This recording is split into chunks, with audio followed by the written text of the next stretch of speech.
तो चलिए यहाँ से अभी क्लास को हम स्टार्ट करते हैं। आपका फर्स्ट प्रश्न है, चुंबकीय फ्लक्स का ऐसे मात्रक क्या है? तो चुंबकीय फ्लक्स का ऐसे मात्रक क्या होता है? ओम होता है, वेबर होता है, टेस्ला होता है, या फिर इनमें से कोई नहीं, नॉन ऑफ दिस। तो क्या होता है, जल्दी से इसका आंसर दीजिए। चुंबकीय फ्लक्स का ऐसे मात्रक क्या होता है? चलिए, चुंबकीय फ्लक्स का ऐसे मात्रक जो है वह वेबर होता है। याद रखिएगा, चुंबकीय फ्लक्स का ऐसे मात्रक क्या होता है? वेबर होता है। चलिए अगला प्रश्न देखते हैं क्या है। 2 नंबर में है कि तांबा होता है, तो तांबा क्या है? अनुचुंबकीय है, लौ चुंबकीय है, प्रतिचुंबकीय है, या फिर अर्धचालक है? तो तांबा क्या है? जल्दी से इसका आंसर दीजिए। तांबा क्या है? यह जो प्रश्न है अनेकों बार पीछे पूछा गया है, बहुत छोटी सी प्रश्न है। तांबा क्या है, तांबा होता क्या है? तो ये सब बहुत ही इंपॉर्टेंट प्रश्न है और अनेक बार पूछा गया है। जैसा कि अभी आपको हम दे रहे हैं 1980 से लेकर के 2021 तक का प्रश्न, 41 वर्षों का प्रश्न, जो कि हमको बहुत ज्यादा कठिनाइयां हुई है इसको लाने में। आपको 90% जो मैं टारगेट है उसको अचीव कराने के लिए। तो चलिए, यह जो प्रश्न है इसका आंसर क्या होगा? बिल्कुल, इसका जो आंसर है वह प्रतिचुंबकीय होगा। तांबा जो होते हैं वह प्रतिचुंबकीय होते हैं। ठीक है, चलिए अगला प्रश्न देखते हैं क्या है। 3 नंबर में है कि निम्नलिखित में से किसकी चुंबकशीलता अधिक होती है? क्या कर रहा है आपके 3 नंबर जो यहाँ पे ऑप्शन दिए गए हैं कि निम्नलिखित में से किसकी चुंबकशीलता अधिक होती है? तो प्रतिचुंबकीय की जो चुंबकशीलता होती है अधिक होती है, या फिर अनुचुंबकीय की, या फिर लौ चुंबकीय की, या फिर अर्धचालक की? तो किसकी होती है चुंबकशीलता अधिक? जल्दी से इसका आंसर दीजिए 3 नंबर का। बिल्कुल 3 नंबर का आपका ऑप्शन हो जाएगा ए। बिल्कुल ए हो जाएगा, प्रतिचुंबकीय। क्या होगा? प्रतिचुंबकीय हो जाएगा। निम्नलिखित में से किसकी चुंबकशीलता अधिक होती है? तो प्रतिचुंबकीय की चुंबकशीलता अधिक होती है। आपका ऑप्शन ए हो जाएगा कि प्रतिचुंबकीय की चुंबकशीलता अधिक होती है। चलिए अगला प्रश्न देखते हैं क्या है आपका यहाँ पर 4 नंबर में कि दो समान चुंबक जिसके प्रत्येक का चुंबकीय आघूर्ण m है परस्पर लंबवत रखे जाते हैं, वह एवं क्रॉस का चिन्ह बनाते हैं, निकाय का परिणामी चुंबकीय आघूर्ण क्या होगा? जो निकाय दिए गए हैं इसका जो परिणामी चुंबकीय आघूर्ण जो होगा वह क्या होगा? तो सबसे पहले प्रश्न को हमको एक बार बारीकी से समझना है, क्योंकि प्रश्न को समझकर हमको आंसर देना है, ना कि प्रश्न को रटकर देना है उसका आंसर। तो क्या है, फिर से हम एक बार रिपीट करेंगे कि प्रश्न दो समान क्या कर रहे हैं? दो समान चुंबक जिसके प्रत्येक चुंबकीय आघूर्ण m है। दो समान चुंबक है जिसके प्रत्येक चुंबकीय आघूर्ण क्या है? m है। यह दोनों परस्पर लंबवत रखे जाते हैं, वह एवं क्रॉस का चिन्ह बनाते हैं। परस्पर लंबवत रखे जाते हैं और क्रॉस का चिन्ह बनाते हैं। निकाय का परिणामी चुंबकीय आघूर्ण जो है वह परिणामी चुंबकीय आघूर्ण क्या होगा? तो 2m होगा, शून्य होगा, या फिर आपका यहाँ पर √2 होगा, या फिर m होगा। तो इसका ऑप्शन हो जाएगा आपका ऑप्शन सी हो जाएगा, √2m होगा। ठीक है, इसको आप निकाल कर देखिएगा, जब हम बोर्ड पढ़ाएंगे उसमें आपको हम सॉल्व करके दिखा देंगे, क्योंकि यह बहुत ज्यादा इंपॉर्टेंट प्रश्न है। तो √2m हो जाएगा। चलिए अगला प्रश्न देखते हैं।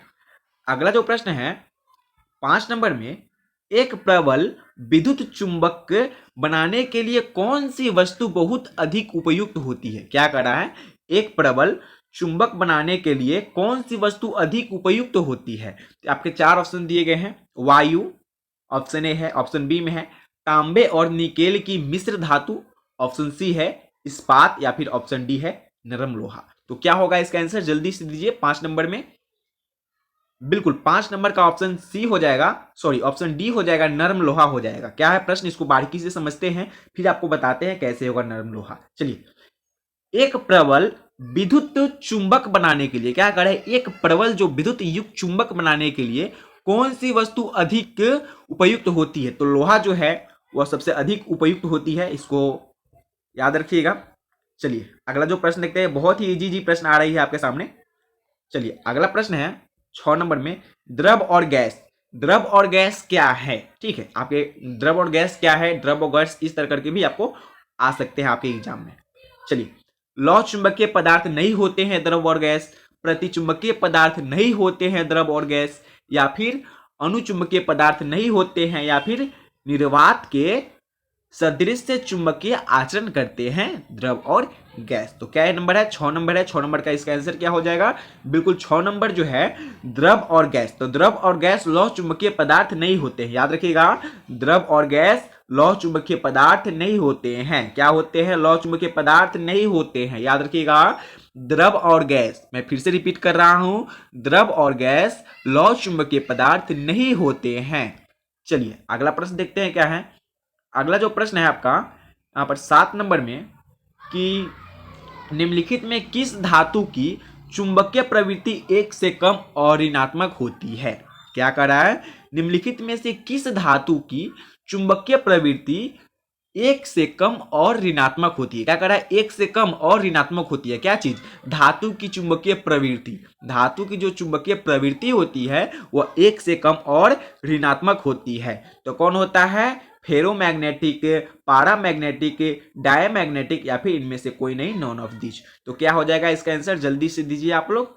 7 नंबर का बिल्कुल 7 का हो जाएगा ऑप्शन सी, डायोमैग्नेटिक होगा। क्या होगा? डायोमैग्नेटिक होगा। फिर से हम आपको रिपीट करके समझाते हैं।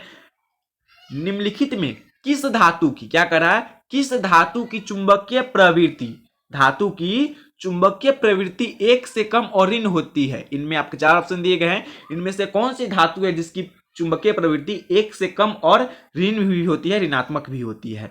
तो डायोमैग्नेटिक की जो चुंबकीय प्रवृत्ति होती है वह 1 से कम और ऋणात्मक भी होती है। किसकी? डायोमैग्नेटिक की, याद रखिएगा, डायोमैग्नेटिक की। चलिए 8 नंबर जो है, 8 नंबर में है अनुचुंबकीय पदार्थ चुंबकीय प्रवृत्ति है। क्या कर रहा है? अनुचुंबकीय पदार्थ चुंबकीय प्रवृत्ति है। तो क्या है? स्थित है, याद रखिएगा, स्थित है। अनुचुंबकीय पदार्थ चुंबकीय प्रवृत्ति है, स्थित। ठीक है, चलिए अगला प्रश्न देखते हैं क्या है। आपका 9 नंबर जो प्रश्न है बहुत ज्यादा इंपॉर्टेंट है। निकेल। निकेल क्या है? निकेल जो है, निकेल तो प्रतिचुंबकीय है, अनुचुंबकीय है, लौह चुंबकीय या फिर इनमें से कोई नहीं। बहुत ही छोटा सा प्रश्न है, निकेल क्या है। और यह जो प्रश्न है लगभग 8 से 9 बार पूछा गया प्रश्न है, जहां तक मुझे याद है, 8 से 9 बार पूछा गया प्रश्न है कि निकेल क्या है। तो निकेल जो है वह अनुचुंबकीय है। क्या है? निकेल जो है वह अनुचुंबकीय है, याद रखिएगा। निकेल क्या है? निकेल अनुचुंबकीय पदार्थ है। चलिए अगला प्रश्न देखते हैं 10 नंबर में। 10 में है चुंबक के दो ध्रुवों के बीच की दूरी को कहते हैं। चुंबक जो होते हैं वे दो चुंबक के ध्रुवों के बीच की दूरी को हम क्या कहते हैं? तो चुंबकीय लंबाई कहते हैं, चुंबकीय क्षेत्र, चुंबकीय अक्ष या फिर चुंबकीय आघूर्ण कहते हैं। तो क्या कहते हैं? जल्दी से इसका आंसर दीजिए 10 नंबर का। बिल्कुल 10 नंबर का क्या होगा? जल्दी से आंसर दीजिए। चलिए 10 नंबर का देख ही लेते हैं। 10 नंबर का ए होगा, आपका ऑप्शन ए हो जाएगा। चुंबकीय लंबाई क्या कहते हैं? चुंबकीय लंबाई कहते हैं चुंबक के दो ध्रुवों के बीच की दूरी को। किसको? चुंबक के दो ध्रुवों के बीच की दूरी को चुंबकीय लंबाई कहते हैं। चलिए अगला प्रश्न देखते हैं। अगला प्रश्न है क्या? 11 नंबर में है लोहा लौह चुंबकीय है। क्या कर रहा है? लोहा लौह चुंबकीय है। तो क्या है? सभी तापक्रमों पर लौह चुंबकीय है। एनटीपी पर केवल या फिर 770 डिग्री सेल्सियस पर। तो किस पर है? आपको हम यहाँ पर 3 ही ऑप्शन दिए हैं, लेकिन इसका ऑप्शन 1 भी दे देते हैं, शायद वही सही हो जाए। ऑप्शन डी जो है 770 डिग्री सेल्सियस के नीचे। तो बिल्कुल यही इसका आंसर सही है। हम नहीं देने वाले थे, लेकिन इसका आंसर यही सही है। चलिए अगला प्रश्न देखते हैं। 12 नंबर में क्या है?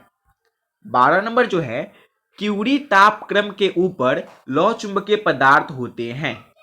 तो क्यूरी तापक्रम जो होते हैं उसके ऊपर लौह चुंबकीय पदार्थ हो जाते हैं। तो कैसे हो जाते हैं क्यूरी तापक्रम के ऊपर?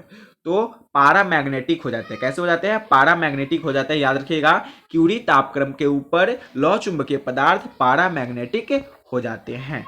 चलिए अगला प्रश्न देखते हैं 13 नंबर में।